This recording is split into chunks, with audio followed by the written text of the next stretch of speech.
Welcome to Against the Spread, where we pick games for you against the spread in the NFL. And we apparently get you upset when we don't pick your team and they win, or in this case, you do. when you do I pick did your pick team. the team. Yeah. Right, yes. You Doesn't did. matter.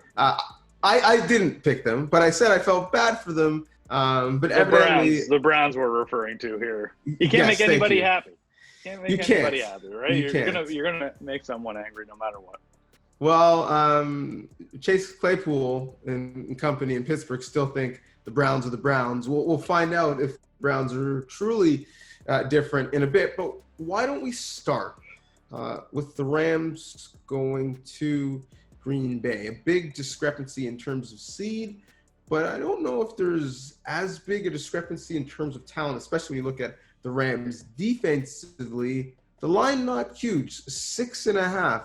Relative to the other games, pretty big, but considering the record's not that big. Is it too many points for you, Gilo, as Los Angeles takes on Green Bay at 4:35 Eastern on Saturday?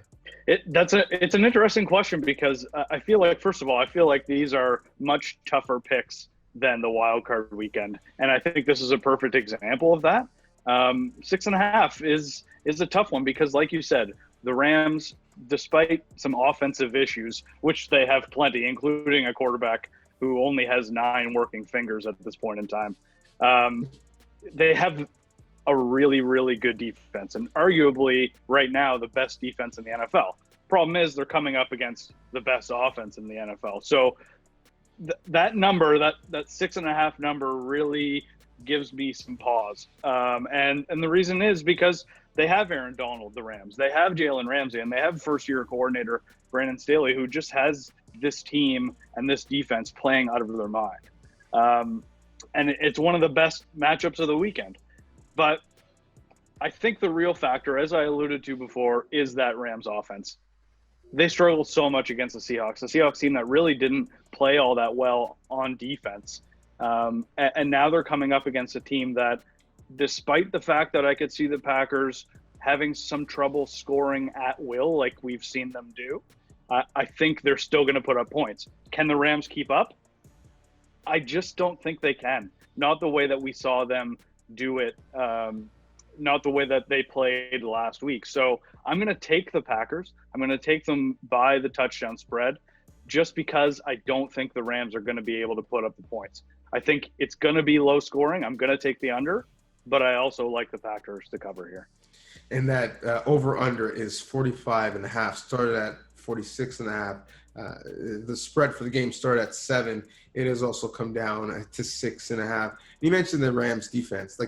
If we look at all of the units left playing for the respective 8 teams, the Rams defense might be the best single unit, right? Obviously the Chiefs offense certainly is really good, but the Rams defense, points per game first, 18.6, yards per game, 281 first, efficiency 72.8 first, across the board the first.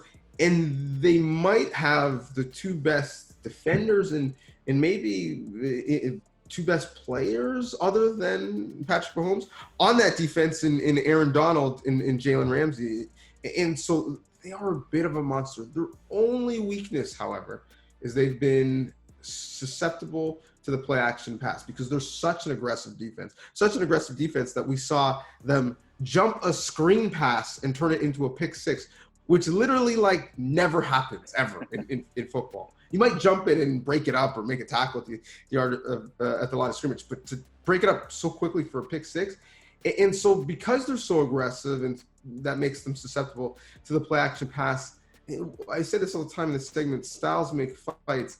And oh, by the way, that's literally what Aaron Rodgers is the best at. On play action this year, QBR 94.2 first. Completion percentage 77% first.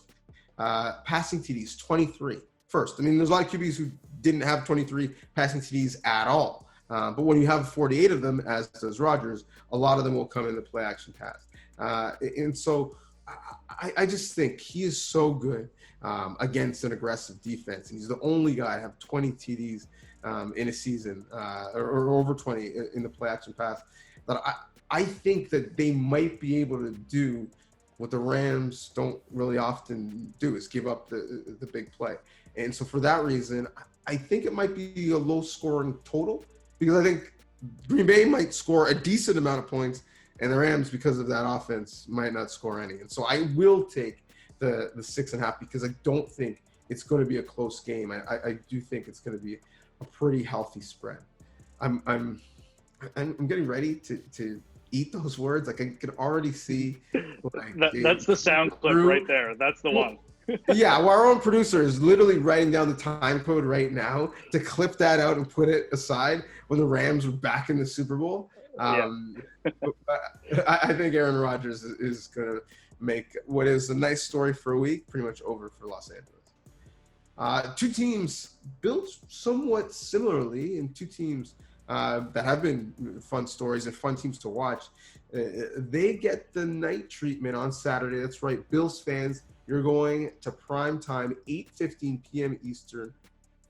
Your prize for finish second in the AFC, you get maybe the only team that might be hotter than you coming into the playoffs, the Baltimore Ravens. You're still favored by 2.5 at home, and the line is 50. Who do you like in this one, Ejilo? I think, first of all, I think this is the game of the weekend, hands down, because of the matchup. Like you said, like Lamar Jackson and Josh Allen, two of the hottest quarterbacks in the NFL right now. And the Bills come in after a so-so game against the Colts, I would say. I think Josh Allen played an amazing game. He carried the offense, but there were parts of the offense that didn't play so well. They didn't run the ball well. And the defense got shredded by the Colts offense, both on the ground and through the air. Phillip Rivers had a field day. So those are some concerns when you're coming up against a Ravens team that is scoring points at will. Last week, they weren't able to score as many points. But then on the flip side, that defense, what it did to the Titans and Derrick Henry, should also be concerning for the Bills. So they've definitely got their hands full. I think in the end, it's going to come down to Jackson and Allen. And I think my wild card there is Allen's ability to throw. We've seen the improvement in his passing game, one of the most remarkable improvements we've ever seen year to year. And Lamar Jackson, while he threw well against the Titans last week, has shown struggles in the passing game. So I think Josh Allen will ultimately be the deciding factor in this game. And if he's able to play the way that he played last week, both through the air and to complement a Bills running game that took a hit by losing Zach Moss, I think it's going to give the Bills the edge at home. So I'm going to take the Bills as slight favorites at home.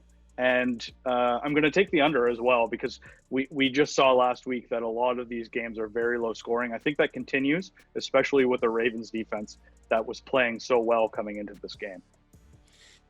Yeah, and you mentioned how well they've played coming to the game. In the last four games, they've given up defensively 14 points or fewer. They've been really, really good. And the reason why that offense has had the opportunity to work through some struggles in game and figure out some solutions.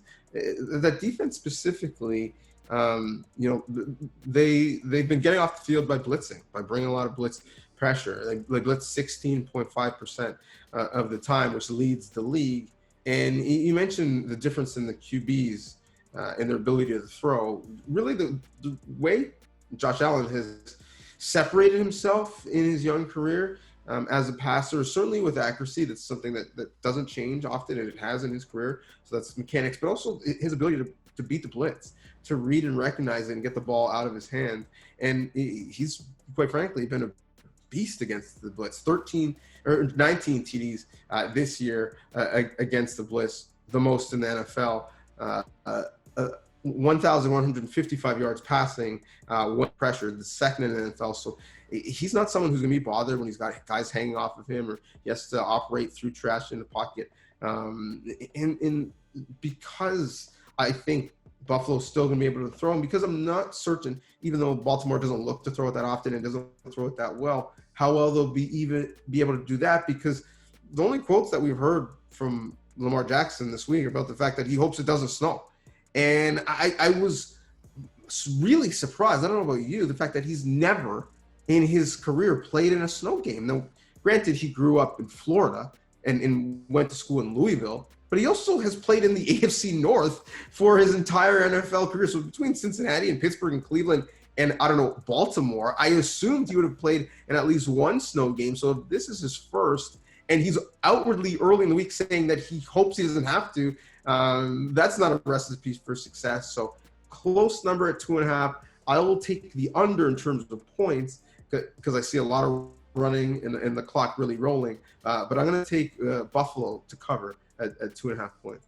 One thing that I'm going to watch specifically, and you talked about the blitz with the Ravens, is how much they actually do blitz, because they blitzed a lot in the first half against the Titans, but then toned it down significantly, and that changed the game. They were then able to stop Ryan Tannehill and, more notably, Derrick Henry from doing what they usually do, which is run all over teams. And then on the flip side, the Bills defense, can they stop the run? We talk about the pass, and if Lamar Jackson can't pass, then they're going to go heavy on the run, and the Bills got gashed a couple of times last week. So how will those two defenses answer when they've got some significant challenges coming up is going to obviously be a huge factor.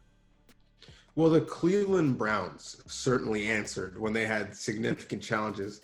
Maybe the challenge wasn't significant in terms of the opponent, but in terms of the situation they found them in, based off of, the COVID-19 protocols. So they made it through that. They might be able to make it through anything, but does that mean they could upset the defending champions, or at least keep it close? Because the line is not close. -10. 10 points is the spread for a playoff game. Granted, it's in KC. The highest over-under we've got this week at 57 points. Can the Cleveland Browns do it again? Now, full disclosure, if they happen to win and you talk bad about them, you might hear about it. but do you think they can do it? In this case, do it would be keeping the game closer than a 10-point difference. Yeah, whether or not they can win is anybody's guess. I mean, if we learned anything from Sunday night's game, it's that anything can happen, and who knows? If the Chiefs turn it over as much as the Steelers did and make the stupid mistakes the Steelers did, sure, the Browns can win. From a against the spread standpoint, this was actually a pretty easy pick for me, and it's for two factors. The first factor is that the Chiefs just haven't been covering. We've documented it and talked about it a lot on this show. Since week 9, they're 1-7 against the spread, and that includes 3 double-digit spreads and 5 spreads of a touchdown or more. Yes, Andy Reid and Patrick Mahomes are really good after buys. I believe Andy Reid is 24-5, including the postseason, after a week off. But something that we've seen from this Chiefs team that I just can't put out of my mind is an inability, or we talked about maybe them not being as interested in putting up big scores or interested in the game as much. So we've seen them not score as much. So that's the first factor. The Chiefs don't cover. Second factor, the Browns can run the ball. If there's any way to beat the Chiefs, keep Patrick Mahomes on the sideline. And I think with the dominant offensive line, it sounds like Joel Bitonio might be able to come back. Kareem Hunt, Nick Chubb, run the ball. I think the Browns will be able to take up a lot of clock and be able to keep this one within 10. So from a spread standpoint, this was a fairly easy pick. I'm going to take the Browns. When I looked at how Cleveland beat Pittsburgh and how much of that might transfer into this game, I said, well, I mean, look what they did. You mentioned running the ball, obviously. They forced 5 turnovers. And then I put that in my notes, forced 5 turnovers. And then I had to cross it out because they didn't force 5 turnovers. Like, Pittsburgh gave them 5 turnovers, whether it was Ben being wildly inaccurate or making bad decisions or literally just having the opening snap of the game shot over his head, which is very difficult because the guy is like 6'7". The game was really put on a platter for them, and ultimately all they had to do was not mess it up, which at times it kind of looked like they might, but certainly they were able to pull it out. I'm sorry, Cleveland fans, don't at me, but like, you're not playing Pittsburgh. You're playing the Chiefs, and you said that they were maybe disinterested. I think we're going to find out this week if they were just maybe not as good as we've built them up to be, or if they were bored. I think it's the latter. But you also said the Chiefs are pretty good off a bye. They're exceptionally good off a bye when it's Andy Reid, specifically since he's had Patrick Mahomes. Here's the amount of points they've scored, those two together, off of a bye: 40, 31, 40, 51, 35, and 31 in the Super Bowl. I just don't think, no matter who is on the sidelines calling the plays for Cleveland, that they can go shot for shot with the Chiefs. And specifically, if the Chiefs get up early, then the benefit of that running game is somewhat negligible. For those reasons, I do think the Chiefs are better by 10 or more points. Yes, that's right, Cleveland. You still rock, but I said it. You're gonna lose. I'm not gonna use choice words like Canadian Chase Claypool, but you're gonna lose. You're asking for this. You want it again. Yeah. I guess I am. But maybe like some pro Kansas City blog can appreciate the fact that I'm down with the defending champs. It's not like I'm going out on a limb or anything, but I think picking them to win by 10 is putting my neck out there. So we'll see. You actually said earlier, Baltimore Buffalo, best game of the weekend, and it's because of those young quarterbacks. And I think like aesthetically that's very true. But from a narrative perspective, the best game of the weekend is the last one, 6:40 p.m. Eastern. Tampa Bay going to New Orleans, the NFC South matchup, and it's because of the age of the quarterbacks and the fact that in Drew Brees, this is the last time we see him. Will Tom Brady get another one up on Drew Brees, or will Drew Brees continue his recent dominant form in their head-to-head matchups, including sweeping the season series this year? The Saints are favored by 3. That started at 3.5. The over-under has moved a little bit in the opposite direction, going from 51 to 52. Who you got in this one? Yeah, the round 3 of Brady versus Brees is definitely the most high stakes yet. And I think it's going to be much closer than the first two. The Bucs week 1 loss was pretty lopsided, and the week 9 Sunday night blowout loss to the Saints was probably one of the biggest beatdowns we saw all year, not only from a score standpoint, but just from a play standpoint. The Bucs had nothing. And I think that's the key factor in this game for me, not just the blowouts, but the fact that we've seen that the Saints just match up really well with the Bucs. I think the Bucs, they've obviously been playing well over the last month, but it's been against much lesser opposition, including last week. Taylor Heineke's heroics aside, they had a pretty easy time winning that game. And from New Orleans, the defensive line is stellar. They can get pressure, which we know Brady really struggles with, and the secondary is among the league's best. It's just a bad matchup. And while I think Tampa Bay is going to come in and they're going to give the Saints probably the toughest game that these two have played this year, I still think the Saints are going to come out on top because they just match up better. And so I'm going to take the Saints at home to cover the spread. When it comes to the over-under of 52, I think I'm going to stay under. It just feels like there's two really great defenses here. And we'll probably see more struggles from the quarterbacks than we will from those defensive units. But I do like the Saints to win, but in a much tighter, more exciting game than we've seen from these two teams earlier this year. Yeah, I'm going to take the under as well because neither team was all that explosive in wild card weekend. You mentioned the fact that Tampa Bay won comfortably. I mean, they didn't cover, so it wasn't that comfortable, and they were dealing with Heineke, who, just over a month ago was a quarantine quarterback, who was basically someone like that was just sitting in a hotel waiting to get a call, and then all of a sudden he's playing playoff football. Drew Brees, similarly undersized, but in terms of even at this advanced stage in his career, a much more accomplished quarterback, a much bigger problem for that Tampa Bay team defensively. And the Saints in general have been a problem for them, outscoring Tampa Bay 72-26, 46 point differential in the two games. It is tough in football to beat a team multiple times. Now you're asking them to beat them 3 times, certainly. That's really, really tough. And so those laws make me feel like I should go the other way with Tampa Bay, only because the team that loses is the one that makes adjustments, and thus, they often have a better time in the future. But how many adjustments can you make to change that difference, that spread? Like, they beat them handily both times. I don't see much of that changing. So I got the Saints going to the conference championships and covering, but I do agree with you. I think it's going to be a relatively low scoring game, which means that, both quarterbacks will have the ball in their hands at the end of it with a chance to make a play. So I think this might be the most fun game, to watch in terms of the drama. Might not be the most high scoring, but I think ultimately the Saints pull this one out. But let's be frank, like, who cares what I think? I mean, we certainly care what Gilo thinks, because he had a much better record than me last week, although we don't have to mention that. Hey, but you mention, well, I know, but we don't have to dwell on it. But mention us.